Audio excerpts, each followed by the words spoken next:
bastante legal. Eu saber quem realmente já leu o livro.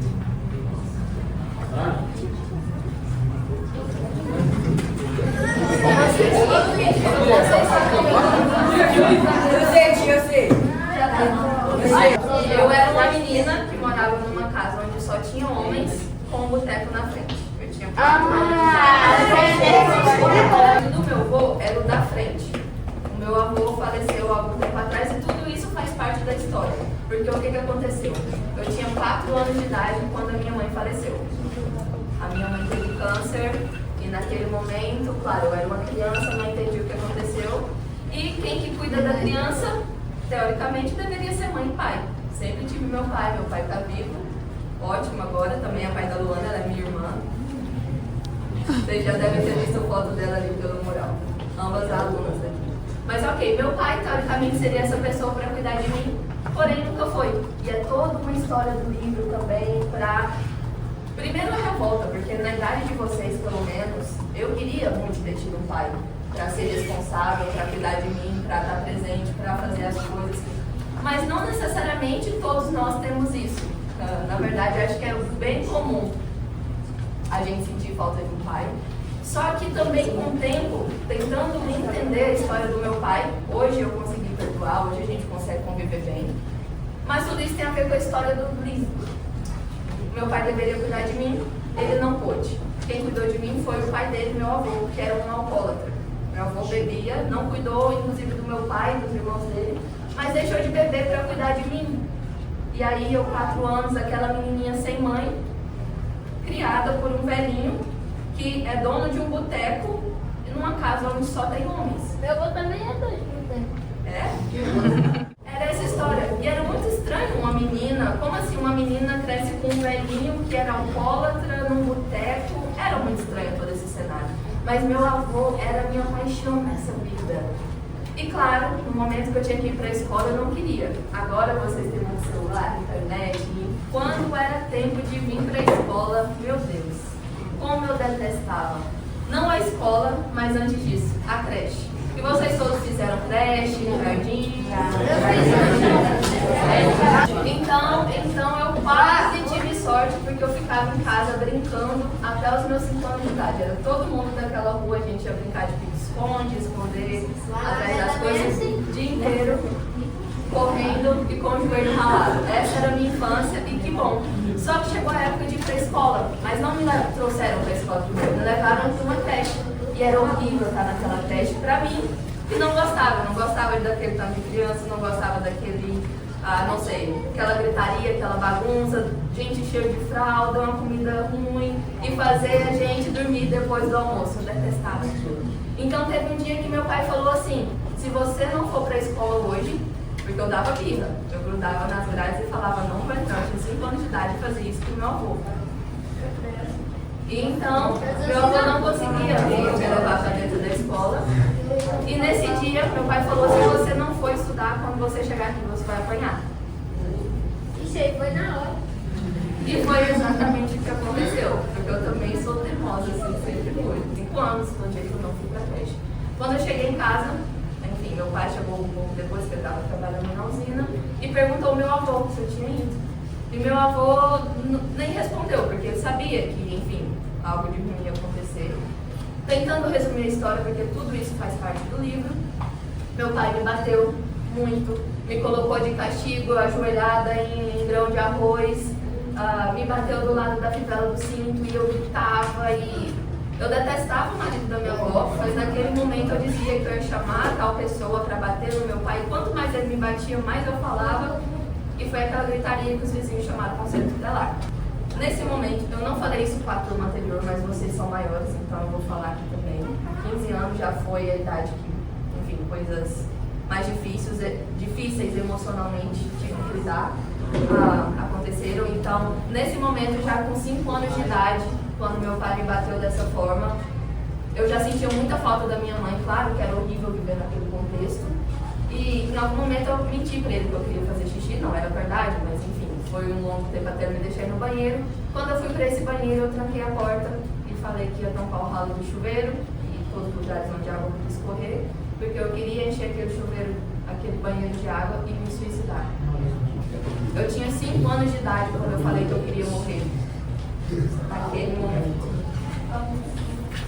Então, enfim, quando hoje eu venho aqui falar com vocês e mostro qual foi essa realidade e venho trazer um livro, é realmente porque acredito que é importante por diversas questões.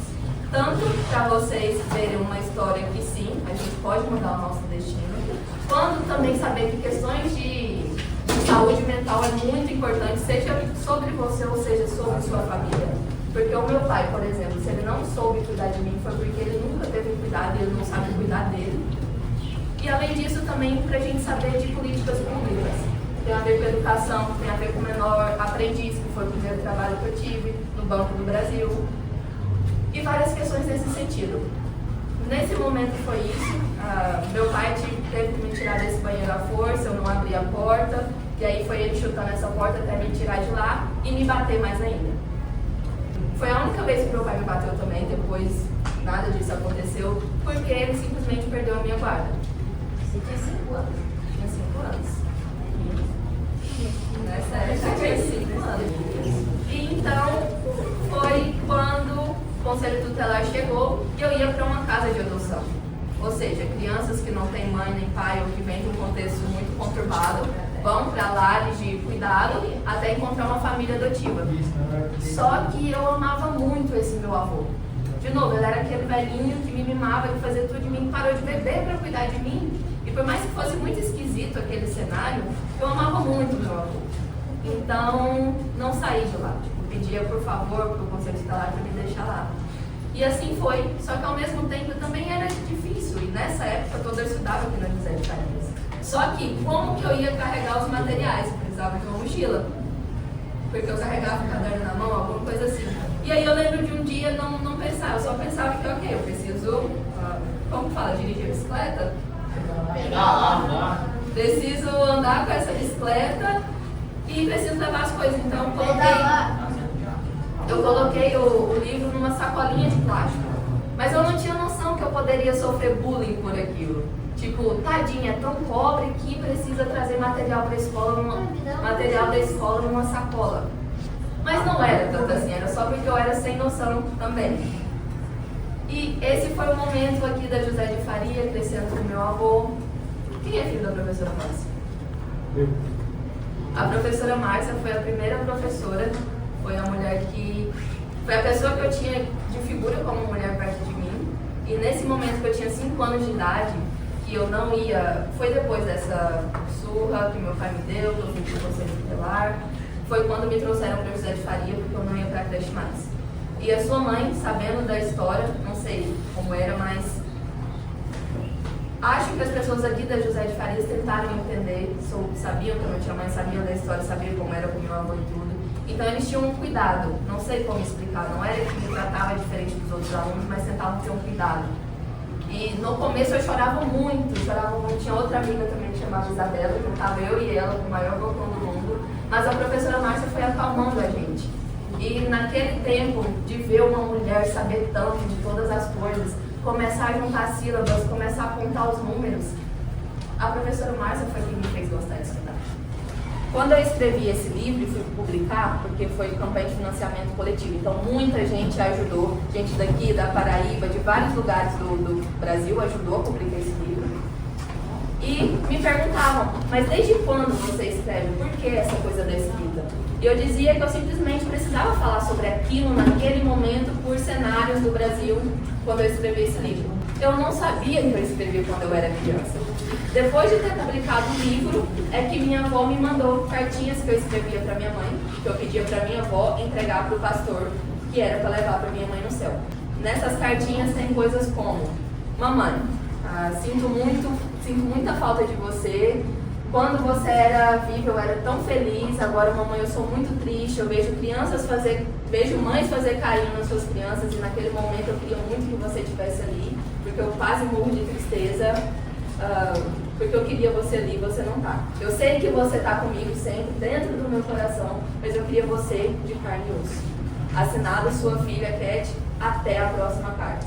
Tem uma segunda carta que eu menciono. Oi, eu sou Kathleen, minha mãe faleceu há 4 anos Eu tenho 8 anos agora. E quando ela faleceu, eu não chorei nem sofri, porque eu não sabia o que era morte. Hoje eu sei, e sei que eu não vou ver ela nunca mais. E me dói muito, porque a minha mãe é a coisa que eu mais amo nesse mundo. E continuando as cartinhas, mamãe, te amo, te amo, te amo, te amo. Tudo que eu conto pra vocês é porque tem um ponto que eu quero chegar depois.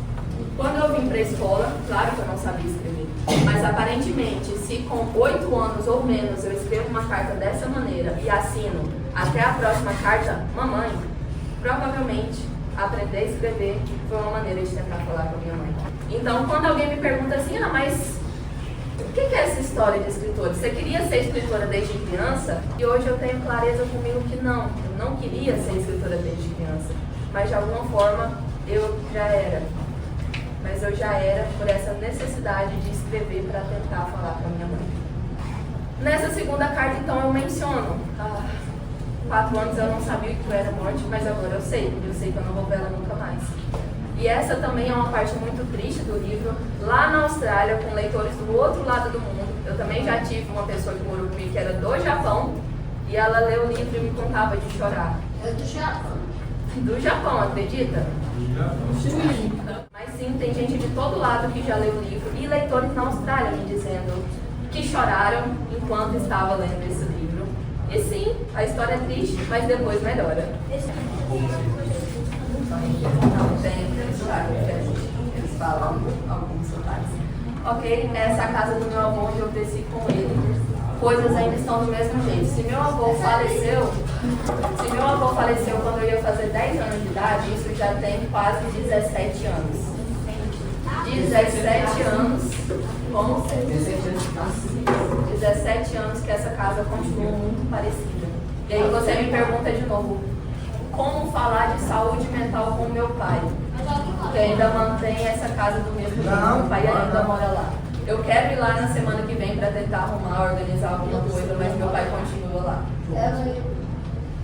E eu vou terminar essa apresentação de uma maneira mais feliz, mas eu quero mostrar para vocês o cenário de onde eu vim, para dizer que sim, é possível a gente mudar o nosso destino, o nosso entorno, mas a gente também precisa ter oportunidade para isso. E é o que vocês estão tendo com essa escola agora.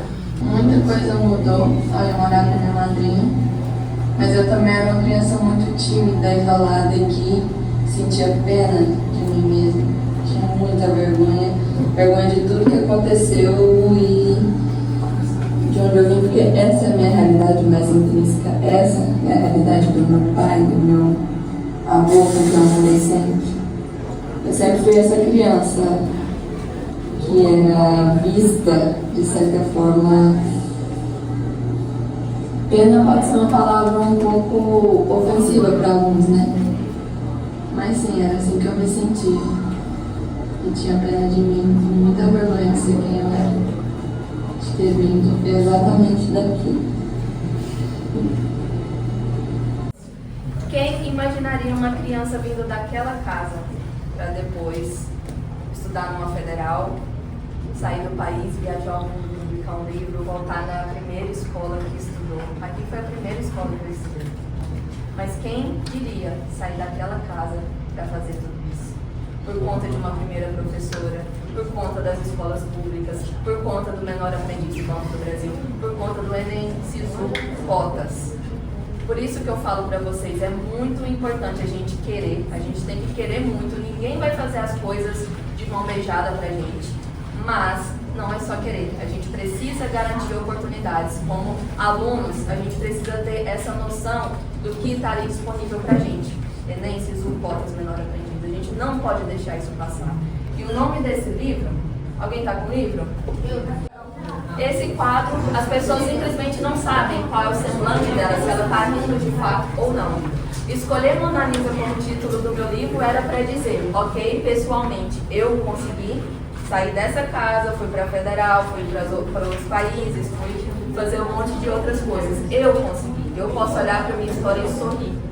Porém, se eu olho para um lado social e vejo oportunidades sendo desmanchadas, Enem, SISU, cotas sendo atacadas, a menor aprendiz deixando de existir, não tem mais menor aprendiz no Banco do Brasil, eu não sabia disso.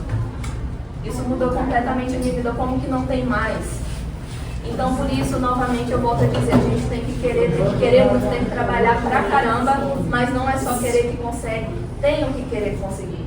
Tem que ter um menor aprendiz, tem que ter uma prova de ensino médio que garanta que os alunos de escola pública também possam ir para as universidades públicas. Mona Lisa, então, é essa. Eu não sei se eu choro ou se eu sorrio. Não sei se eu sorrio por mim mesma ou se eu choro quando eu vejo que outras pessoas não vão ter oportunidade que eu tive. Por mais que tudo esteja triste, tudo esteja ruim, a gente dá um jeito de ser feliz. Então, terra do meme é simplesmente para nos identificar.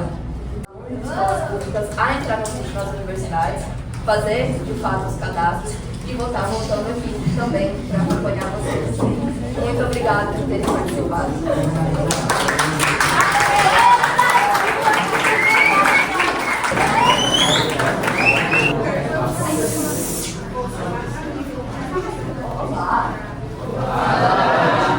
Vocês sabem quão longe, o quanto eu estive dentro de um avião para estar aqui falando com vocês? Foi muita coisa fantástica. Mas eu estou muito feliz de estar aqui e poder falar com vocês. Sobretudo, quem vai fazer o ensino médio no próximo... Não, desculpa. Quem vai fazer o Enem no próximo domingo? Todo mundo? Pela primeira vez? Sim. Ai, meu Deus, como vocês estão nervosos? Sim! E vocês, quem já fez o Enem? O que vocês querem ser quando crescer? Quem que já mudou de ideia? Vamos começar com o professor então. O que você queria antes e mudou depois? Eu fiz tanta coisa. Hoje eu pensei, eu quero ter a coragem de um senhor que eu vi na minha igreja uma vez, aos 70 e poucos anos, querer fazer direito. Eu quero chegar lá aos 70 e tantos anos e ainda querer alguma coisa. Querer ter sonhos ainda, isso que eu quero.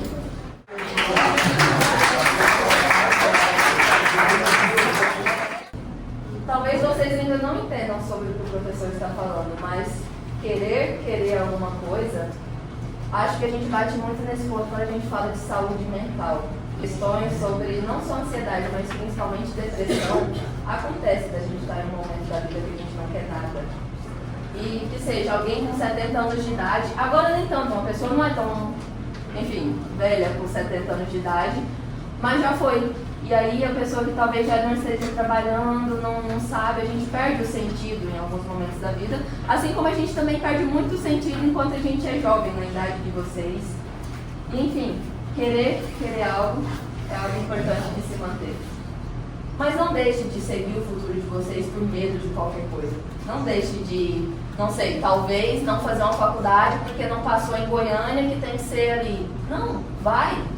Vamos procurar trabalho nessas outras cidades para começar. É muito difícil você estudar e trabalhar ao mesmo tempo, mas nem seja por um começo, até conseguir uma bolsa dessas universidades, dá para fazer, dá para começar. E o ponto de que a ideia é algo muito recortado do mundo, a gente precisa sair daqui para ver outras coisas. E curso, universidade, não é só medicina, não é só advocacia, não é só odontologia ou agronomia, administração. Claro, esses cursos são bons e são importantes, mas a gente tem centenas de cursos nas universidades públicas que talvez vocês não conhecem ainda, mas vale a pena ver o que tem lá e saber que vocês podem se interessar por isso. Vou começar com a história do livro então. A minha avó, mãe da minha mãe, conta que eu era pequenininha e dizia para ela que quando eu crescer, eu queria ser juíza, com uma vontade específica que era de mandar prender meu pai.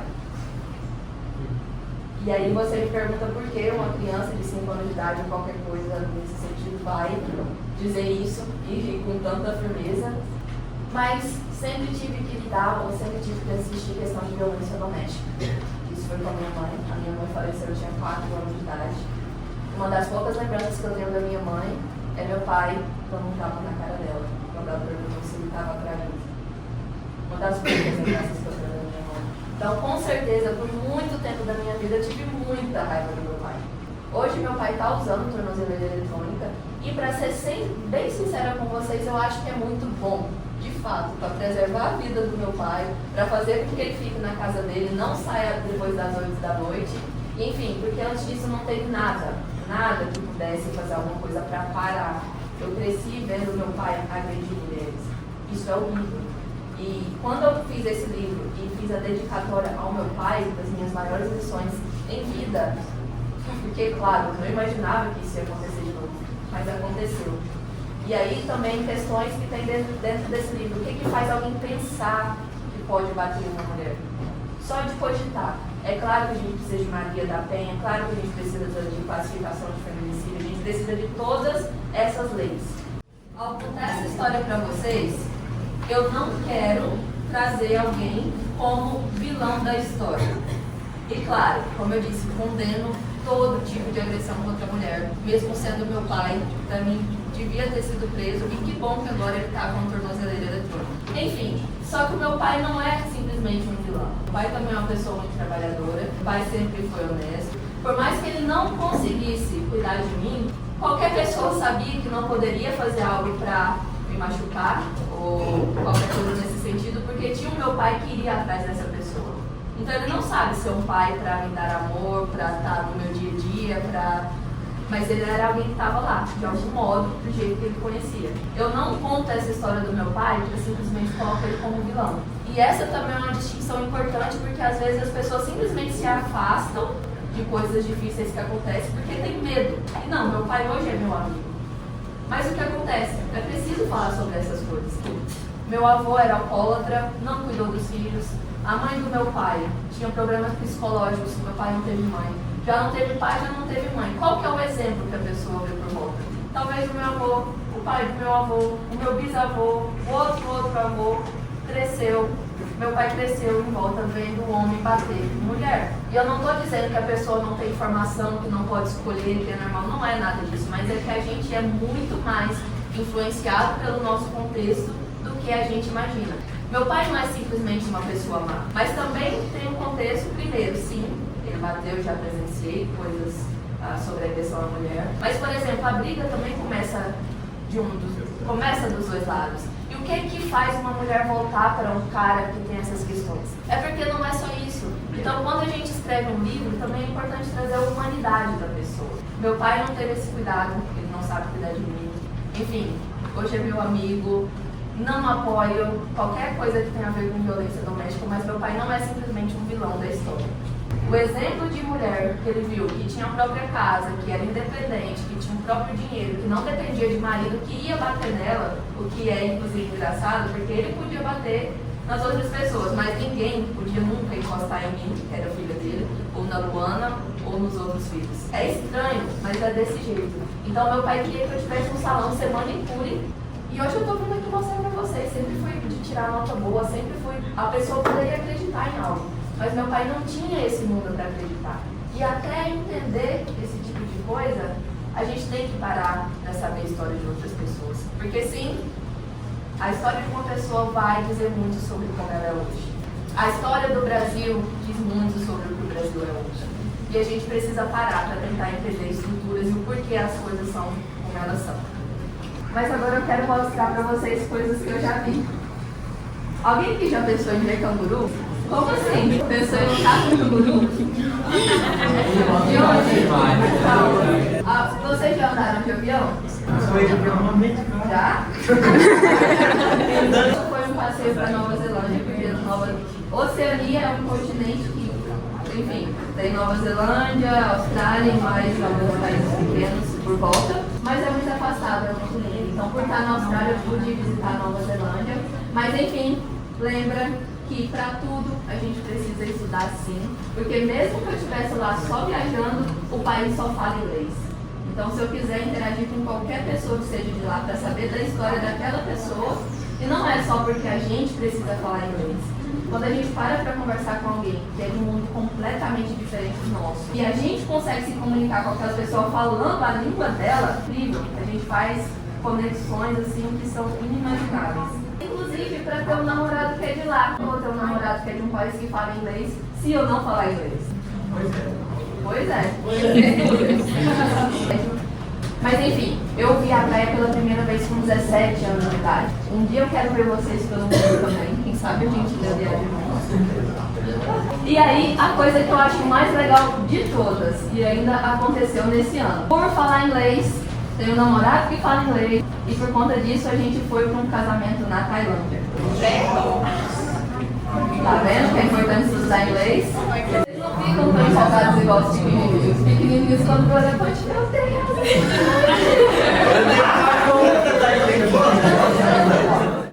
Há várias questões nesse livro. Eu conto essa história que é assim, triste e trágica em vários pontos, mas é também, para que também a gente possa conversar sobre essas questões. E no livro eu falo da educação, caminhos que foram abertos através disso. Falo das políticas públicas, novamente, menor aprendiz, Enem, SISU, cotas, coisas que a gente tem que defender, porque não estão simplesmente lá para sempre. E além de tudo, algo que sempre me ajudou na vida foram os professores. Vocês têm boa relação com os professores aqui? Já cadê Não sei, terceiro ano do ensino médio, faculdade, tem que preocupar com dinheiro, trabalho, todas essas coisas. E de novo essa história de mudar de país. A gente pensa que muita coisa fora do Brasil é muito melhor. Por exemplo, Portugal.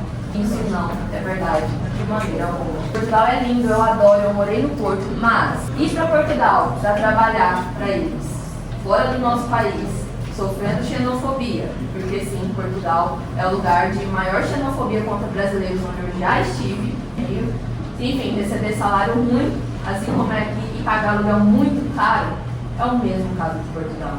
Então eu estou aqui mostrando para vocês essas vivências internacionais e também há livros ainda para escrever. Esse é só do que acontece aqui em Medeia, até ir para a faculdade. Mas depois de ir para a faculdade, sobre ir para outros países, com certeza eu tenho muita coisa para dizer para vocês. E o meu maior ensinamento é, se vocês têm a oportunidade de estudar aqui e fazer a carreira de vocês aqui, não tem por que ir para outro país trabalhar com coisa que o pessoal não quer trabalhar. A gente vai ser imigrante em outro lugar, não ter o direito que as pessoas locais têm e ainda sofrer muito, trabalhar demais para pagar, para respirar quase, quando você tem que pagar o visto. Pessoas não são mercadoria. Que absurdo é esse que acontece? E enfim, o que foi feito? E aí no meu TCC da universidade, sei coisas que tinham a ver sobre racismo estrutural, que tem a ver com a formação da nossa sociedade, com a história do Brasil que a gente tem, e também diplomacia política externa. Quando a gente aboliu a escravatura no país, a gente tinha um ideal de modernização, que era se tornar parecido com a Europa, e qual que era a teorias racistas do século XIX. Então, existiram pessoas, inclusive aqui no Brasil, tentando fazer ciência para hierarquizar as raças. E para falar desse tema, qual o problema? É a gente ser diferente? Não, a gente é. Existe raça genética? Não. Racismo é uma questão social. É simplesmente hierarquização. Era simplesmente uma coisa para poder colocar pessoas ali, porque sim, era conveniente. E aí o que aconteceu? Nessas mesmas elaborações, diziam que modernização, ou seja, tudo que tem a ver com ser moderno, com ser bom, com ser superior, com construir uma civilização, era Europa, era Inglaterra, eram pessoas brancas. Então, Brasil, se fosse da maneira que era, feito de pessoas que já foram escravizadas, negras, indígenas, não poderia se desenvolver. Teorias racistas do século XIX. O que acontece? Vamos abrir fronteira ou trazer pessoas da Europa. Tem estudos que falam, por exemplo, doação de terra no Mato Grosso, porque Centro-Oeste aqui ainda é muita fazenda, porque foi o último lugar do Brasil a chegar a mais população. Então, Tocantins, por exemplo, tem latifúndios, terras enormes, por conta dessa geografia do país e dessa população que vem pra cá só a partir de, sei lá, talvez década de 60, 70. Mas tem documentos teóricos que eu posso mostrar depois dizendo, no Mato Grosso você pode vir e ter terras, doação do governo, porque a gente precisa que cultivem essas terras, você pode vir para ser dono, não tinha nada, mas você pode vir para ser dono de terra, contando que você não seja preta. Essa era a única condição. Ou seja, o Brasil acabou legalmente com a escravização, mas importou pessoas brancas da Europa para fazer parte do sul do país, e para a nossa população que estava aqui, não fizeram porcaria nenhuma. Emprego era uma coisa também difícil. E você sai de uma sociedade que funciona de um jeito e para algo completamente diferente, como que funciona? Como assim vai trabalhar? Muitas questões no meio disso. Na Austrália, para vocês entenderem o quão próximo isso é. eu estava falando sobre esses temas, e eu falo sobre isso aqui também porque eu estudei Relações Internacionais, História, Política, Economia, com certeza a especialização que tem a ver com o Brasil. Mas, perguntando eles, fazendo a apresentação, qual é a idade do seu bisavô? Lá embaixo da terra, ele está com 160, 150. 160 Não, anos. 140. Se a gente vê quem são representantes políticos, se a gente vê presidentes que a gente teve, um que talvez fosse negro mais pardo, então foi uma pessoa realmente da pele escura. Então vocês podem ver Mona Lisa aqui no livro, a brasileira, ela é preta, porque essa também é a realidade do Brasil. Eu não sei se vocês sabem sobre isso, mas o novo censo do IBGE conta como população negra brasileira pretos e pardos. Isso faz a população brasileira ser maioria negra. E esse também é um debate urgente, porque sim, a gente precisa de cotas raciais para as universidades e também para outros setores da sociedade. Quando meu avô faleceu, eu fui morar com uma madrinha na fazenda. E aí sim, fazenda, pessoas brancas. E eu escutava um serviço mal feito. Que serviço de preto? Uma pessoa, não sei, trabalha no mato e, sei lá, qualquer pessoa teve um carrapato no corpo, mas a piada seria com a pessoa que tinha a pele mais escura. E tipo assim, parece normal, pra eles tá tudo bem falar isso, mas aquilo ia gerando alguma coisa que... Oh, e aí, ó, feio. Ô, tia, pode comer? Isso é engraçado, na universidade também não existe vídeo preto no livro. Todas essas questões são importantes de saber e conversar sobre isso, porque até então o que eu sentia era simplesmente vergonha. Por que isso é aturado, isso é relacionado com o negativo? E aí eu lembro também da minha avó, mãe da minha mãe vir de Goiânia para vir me visitar nessa fazenda. E aí na fazenda tem uma casa normal e tem uma casa de palha, que também chamam de barro. A minha avó, vindo de Goiânia, não ficava na casa normal de tijolos. Ela tinha que ir para aquela casa de palha. A minha família preta da periferia de Goiânia sequer poderia ficar na mesma casa que o pessoal daqui. Ideia é minha cidade. Eu amo as minhas pessoas, a minha família, mas em questão de mentalidade social, eu acho que a gente tem muito o que andar. A primeira apresentação em Portugal, e foi lá que tive a ideia de começar a fazer eventos, foi no estande dessa livraria, uma mesinha arrumada para mim chegar lá e fazer autógrafos como autora em Portugal. Isso eu tinha 22 anos de idade. Aquilo era incrível. 26. Isso foi o meu sonho desde que eu entrei na universidade. É para você representar o Brasil em fóruns diplomáticos, acordo. Todo acordo que o Brasil faz com outro país, a gente tem um grupo de diplomatas que fazem aquelas negociações, por exemplo. Então, o curso é para isso, para representar o Brasil em outros países. Podem pesquisar se vocês quiserem. Só que a senhora foi sempre ser escritora.